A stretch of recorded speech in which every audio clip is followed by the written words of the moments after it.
Well, good morning, YouTube. It's been a while. Lots of updates, but nothing really substantial. Yeah, today we're going to clear the shop out a little bit and bring in sort of a new project, but actually an old project.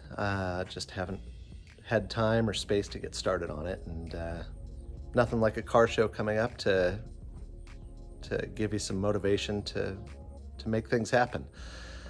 Quick update, so Datsun engine was not hurt in the freeze, or maybe it was, but regardless, I took it out to a car show in El Reno a few weeks ago, and they had a burnout contest, and it did a great burnout until the very end when it died, and hasn't restarted since. So I'm waiting to tear the engine down until after a couple of shows that I have to take it to. So we'll just roll it in, push it in. But it's looking like probably new rotary time, or, tear this one apart and hopefully refresh it and see if we can save it.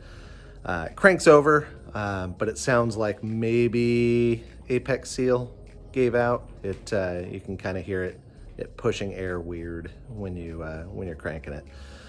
So yeah, that's the latest for that, but it was fun while it lasted. We got 5 years of abuse out of it, so that's nothing to complain too much about. I don't know if I've ever showed this before. This is a 89 Shelby CSX VNT.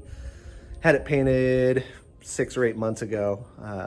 Still need to get the interior done, and I need to glue the front and rear bumper on. I've got them sitting over in the other garage. Just another one of those need time and motivation, so we'll try and get to it. The city, we've talked about it before. It's actually for sale right now. I just never drive it, and I'd love to see someone else pick it up and paint it and have some fun with it. So if you know anyone looking for a super rare JDM car, that's the one. Comes, of course, with, you can see it over there, the Moto Compo. Yeah, just message me for more details and I can fill you guys in. So yeah, we'll head outside real quick. Actually, it's super windy, so I'm just gonna stand right here at the edge of the shop. That's what we're gonna be working on today.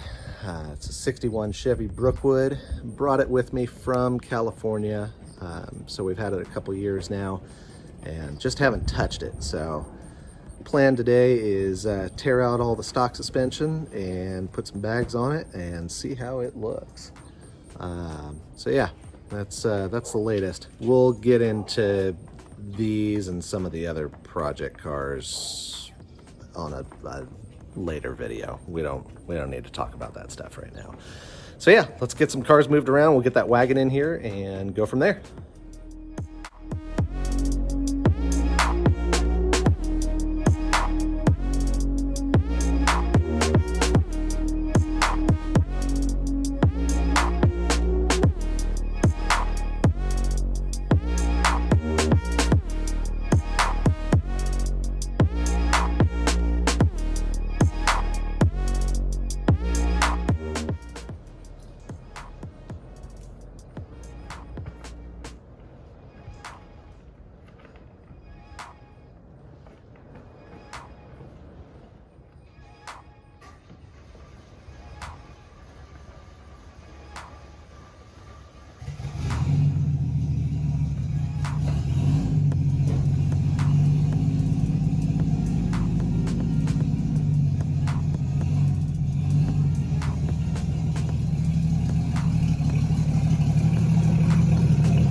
All right, so here she is. It's a 1961 Chevrolet Brookwood station wagon. So Brookwood was part of Chevy's B-body lineup.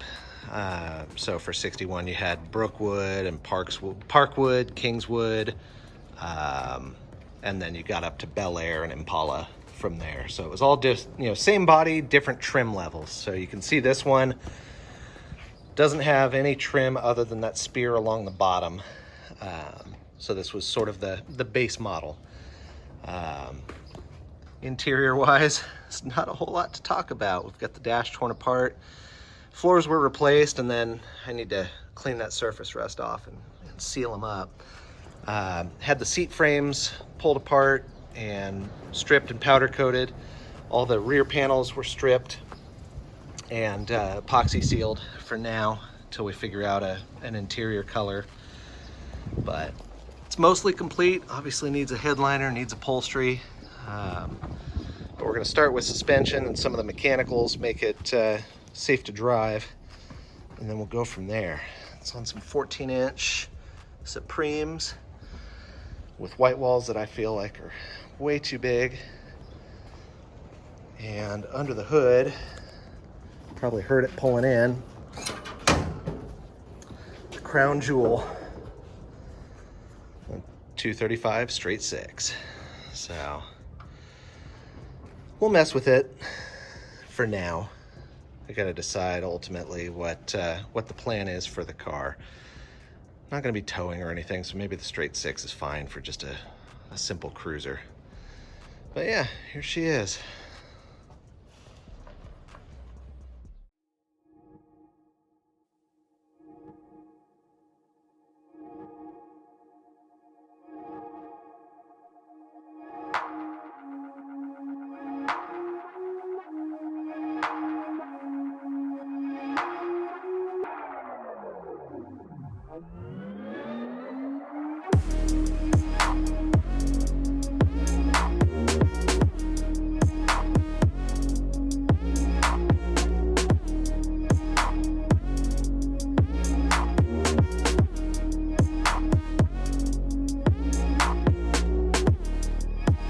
So there's what 60 years of neglect will do for you.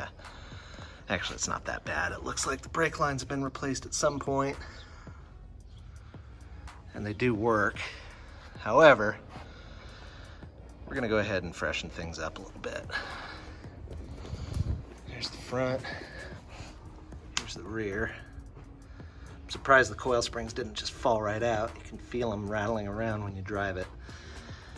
So here's the plan. Out back, obviously we're gonna put bags in place of those coils. And I picked up a set of Ride Tech lower arms and a CPP adjustable panhard bar, track bar.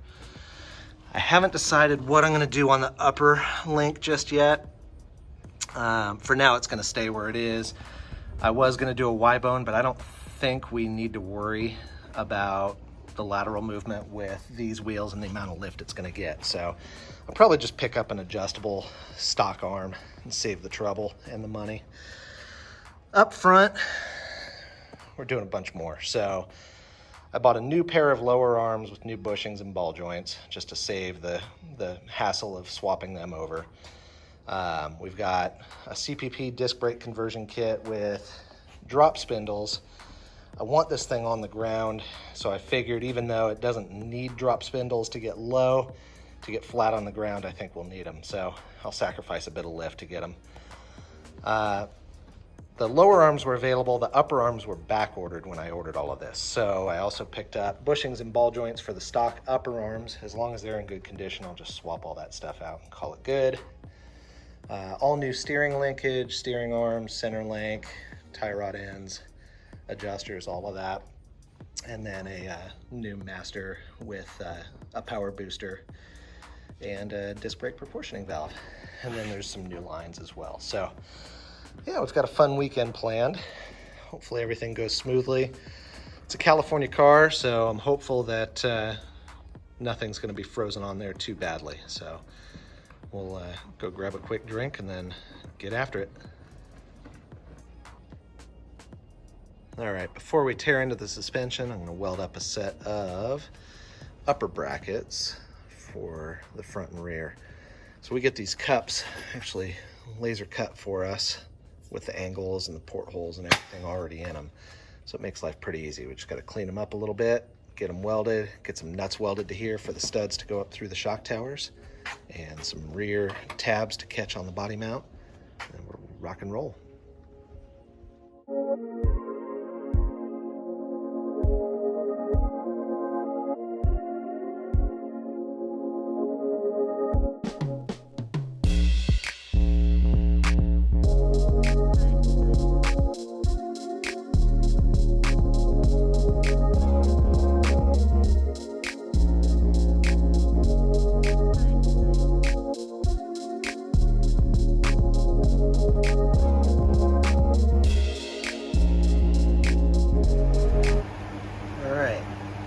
Let those cool down a little bit before we throw some paint on them. For now, I think I'm gonna start with the easy part, and that'd be the rear. So, should all come apart pretty straightforward. Coils have already been cut, so they're not under a whole lot of tension. I don't need to worry about them hurting anything or flying out. So we should be able to just jack the axle up, unbolt the shocks, unbolt the panhard bar, and let it droop. And then from there, we'll just change one lower arm at a time, so the axle doesn't go all crazy or anything, and then get it all back together with the new parts.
So this lower shock mount slash link bolt is kind of a bitch to get out.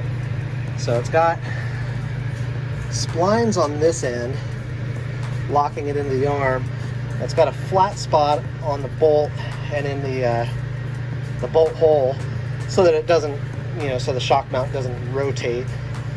But that means once you get this nut loose, you don't have any room to pop it out, because the backing plate and drum and everything are in the way.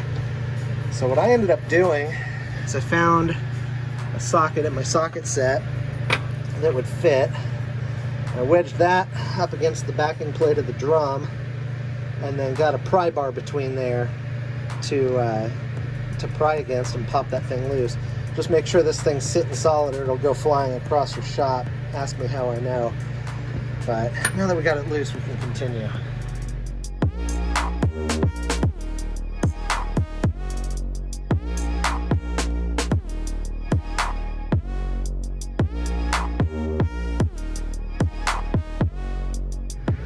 Alright, so we've got the new lower arms and the new panhard bar loosely installed. I would recommend keeping your jack handy under the pumpkin while you're replacing the lower arms. Getting these guys lined back up because they're at a slight angle inward towards the frame. They basically go a little cattywampus when you're trying to line everything back up. So jacking the axle up and down and sort of tweaking it left and right, left side down, right side up or whatever, can help you get all these bolts lined back up in their holes. For the panhard bar, I just matched up the stock length for now and put it back in, and then I figure I'll get it fine-tuned once I figure out what ride height is on this thing. The upper bar, the bushings aren't terrible. They're dry, but they're not blown out. But I'll probably still end up replacing this with a Ride Tech piece, just so that everything's new back here. It looks new, right? Rear shocks look fairly recently replaced, so I'm not going to worry about that. And other than that, I just kind of did a quick check on the body mounts for rust or anything, and didn't see anything to write home about. For installing bags, the mount is going to sit in this spring pocket, and then it bolts. There's an ear that comes off that bolts through this bump stop mount. So we got to remove this one. It's a 9/16 nut, I believe. So we're just going to take that guy out, and then we're good to go. So I'm going to go paint those bag brackets and assemble some bags, and then we'll be back to finish up the rear.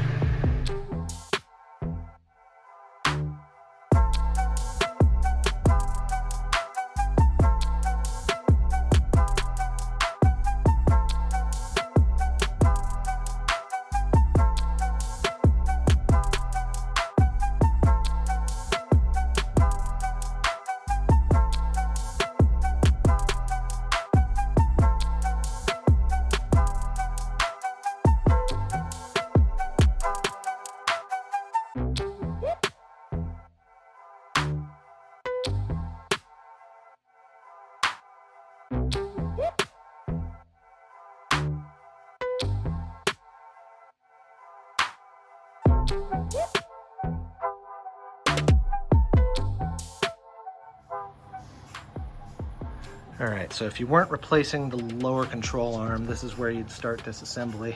So we're going to unbolt the sway bar end link, the steering tie rod, and in my case, just the upper ball joint, because I'm taking the spindle and the lower arm completely off. You could choose to undo the upper or the lower. Either way, with drum brakes, you're probably going to want to undo the brake line as well, so it's not hanging by that.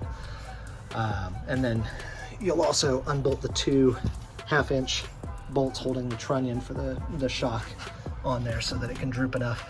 And normally you'd have to undo the upper bolt, but someone did that for us, either nature or some lazy mechanic, so this thing had no front shocks, which is great.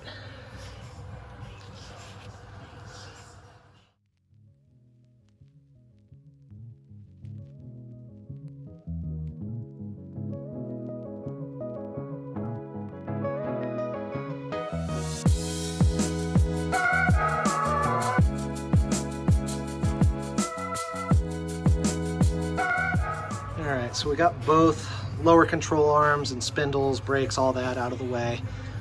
Nothing really fought us. Upper ball joints are super worn out and ultra crusty, so we're gonna change those. I'm gonna let the bushings be a little crusty for now because I just want to get this thing back on 4 wheels. Tie rod ends are actually okay, so we're good there. So the only other thing we need to do before we bolt the new control arms on is where the shock went through. We need to run a drill up through that, make it a 1/2-inch hole, because we use a 1/2-inch piece of all thread for our upper bag brackets. It's a little stronger than the 3/8 that we used to use, so just make sure nothing moves around. But once that's drilled out, we can bolt the new arms on, and the front will be pretty close to done. All right, so since we've got a stock lower arm off the car, I can show you real easily how the lower bag bracket goes. This is our lower bag plate, and you see it's got a notch on it. That's actually for 55 through 57 Chevys. We don't care about that on the Impalas. 58 through 64s. Basically, you're just going to lay that over the spring pocket and line these front 2 holes up. Those holes are already there for the bump stop mount. That's going to be your bag mounting hole. And then you're just going to mark and drill these 2 guys for a 3/8 bolt. And that's your lower mount done. So, new arms. They're bolted in. We've got the bag bolted to the lower bag plate, and the upper mount is mounted through the shock tower. We'll tighten that down once it's got the vehicle's weight on it, so we know the cup's pushed all the way into the pocket. We've double checked our clearances around the bag. Generally, if you can reach your hand around the bag and not have your knuckles touch any metal, then you know you're in good shape. These 58 through 64 chassis tend to have pretty good clearance. It's rare we need to trim one out for a 7-inch slam bag or a 6-inch airlift. But yeah, that's about it. We've got the new upper ball joints mounted. The new arms came with new bushings and lowers. And we're gonna leave the steering linkage alone for now. I'm looking at a power steering conversion. When I do that, I'll go ahead and do all the tie rod ends and idler arm and all that good stuff. So from here, we're just gonna bolt the spindles and new brakes and everything on, get the lines hooked up, and then we'll move under the hood to do the master cylinder and booster.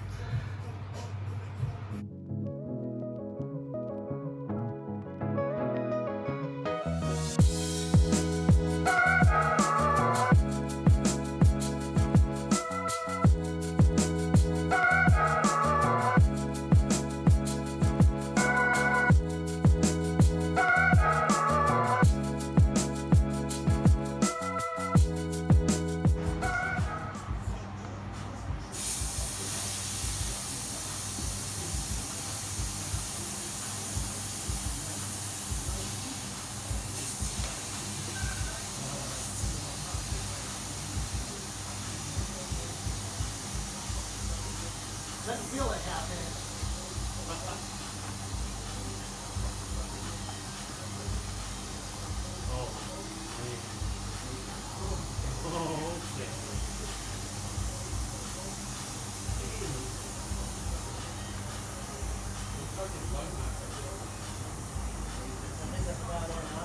Yeah. Man, that looks good with that.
Hey there.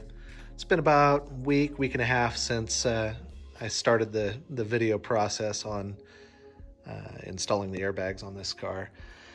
Basically done with the air ride install and moved on to other drivability stuff. So let me give you a quick recap. I'm going to try to edit this all into one big video, so hopefully it doesn't repeat a bunch of stuff that's already been noted in the earlier stuff. But we finished the disc brake conversion. It's a CPP master and booster and new lines. for the front that tie into the existing stuff. So that all went smoothly. Everything bolted right in like it should. You can see I've got the valves plumbed in here now. We did, I wanted a fast setup on this car. So we did 3/4 inch GC valves for the lift and 1/2 inch for the drop. And they are directly above the front bags. So you can see there's just about maybe 6-8 inches of airline between the lift valve and the bag. So it gets a really snappy hit. So I'll do a video in just a moment of hitting the front here so you can see what that's all about.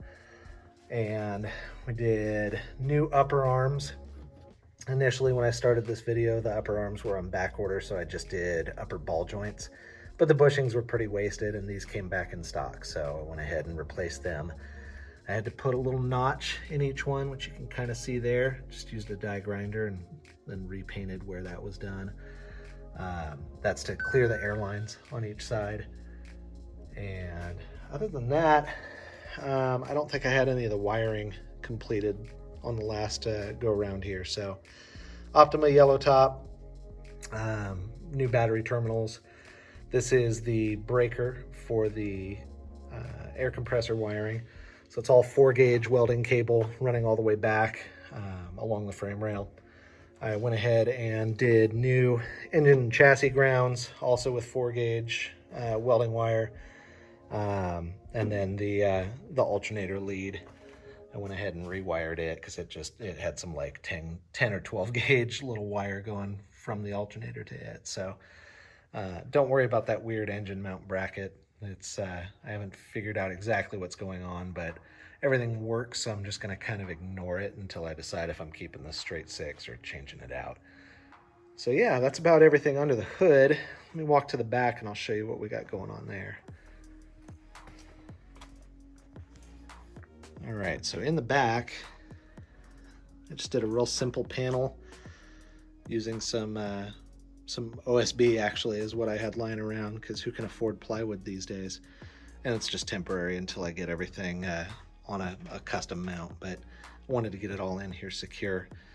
So I did 2 5-gallon aluminum tanks, 2 Viair 485 compressors, and then all 1/2 inch lines. So you can see we did 1/2 inch bulkheads through the floor so that we could run elbows on each end, kind of keep things a little cleaner. And then brought the wire through there, and we've got it on a Pack 80 solenoid. These are the rear valves. They're just floating for now, so I'll have to do something with them once I figure out the complete rear mount setup here. This is all going to be hidden under the floor once all the interior goes back together, but I still want it to be solid and not float around or anything. So we'll tie it all up, shorten the lines up, get everything snug once everything is finalized. But so far I'm liking it. Pumps fill the tanks up pretty quick, and everything holds air nicely, no leaks or any of that. So there's that. And then let me show you what we've gotten done on the interior. So I don't think I showed any of the interior of this thing prior, but it's basically been gutted for a long time. We started getting ready to do all of the interior upholstery and everything, and then that project kind of got stalled out for a while, and we were trying to find the right fabrics and vinyls and colors and all of that stuff, but we're back on it again. It actually goes in a couple weeks to get all the seats and everything redone. Right now I've got the seat frames were all sandblasted, powder coated, all of that, but for now, for the show we've got coming up this weekend, I just threw some cardboard and moving blankets under a cheap seat cover and just strapped it in, so at least there's something to sit on for the time being. So ignore that part, but we do have a fresh carpet kit installed, new gas pedal, swapped out the stock steering wheel for a Moon Eyes blue metal flake, and a matching shift knob. We did a Hurst shifter for the T5, and I've got a temporary boot on there, so it's not quite as ugly. But the main business is this will be the interior paint color, and So basically everything metal inside of here, the steering column, the dash, all of the A, B, C, and D pillar trim and everything, all the rear floor panels, everything's getting painted in that color. We also did pour 15 on the floors before putting the carpet down. I'll probably pull the carpet back out because it's just laying in here. Everything is just bolted over it, and do some more sound deadening on top of the pour 15, but for now it's been fine. So yeah, that's what we got going on in there so far. But the main thing is it's drivable and it's starting to look pretty good. Oh, I got new tires for the Supremes and got new center caps for them. It was missing one and the others were pretty crusty. So skinny white walls, got rid of those big white walls that were on it, went down a size. So now it lays frame flat on the ground and it's starting to feel like a real car. I actually drove it about 50 miles yesterday out to a club meeting and to dinner afterwards, and did great. We've got a little bit of a fuel leak up front. There's kind of a weird combination of filters and lines and stuff, so I'm gonna change that and that should resolve that. But other than that, it's a fun little car to drive. So let me get some video of this thing going up and down and I'll show you a little more. So for the time being, we're gonna run a AVS 7-switch box. I want to eventually put a panel under the dash, keep it a little more old school lowrider style, do like a 6-switch panel, but until the dash is all finished and everything, I didn't wanna mount it and then have issues when I pull it back apart for them to paint the dash and what have you. So this'll do the job just fine. So for now, I've got slowdowns on the rear, drop valves. As you can see,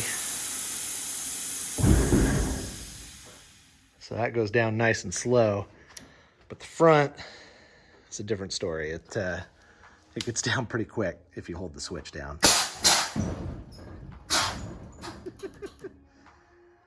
And as you can see, that is frame flat on the ground, and yeah, it's pretty good.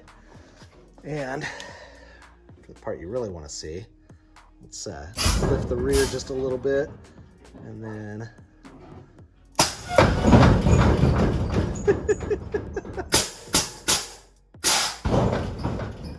she gets a little bit of hop. She gets down pretty good. So I'm loving it so far. It's silly. It's not the most practical air ride setup, but it sure is a lot of fun. And it actually rides really nice, even without the front shocks in there. Until you hit some real washboardy, railroad crossings and what have you, it does pretty good. So yeah, we're about ready to call this one done enough to cruise anyway. A couple little things. Once the interior is back together, I think I'm going to be fully in love with this thing. But yeah, might buff out the paint, see what we can get out of it. There's a few areas that probably aren't going to shine up, but I'm thinking this might, so maybe I'll hit it with a little rubbing compound and see what we get. Other than that, I think that's about a wrap. So if you guys have any questions about the air ride setup, if you want to do something similar, if you want that fast air, if you're working on your own 58 through 64 Impala, Brookwood, Bel Air, Delray, whatever, feel free to give me a holler. I'd be happy to share any knowledge I've got. Yeah, we've got all these kits on our website, so any questions, just let me know.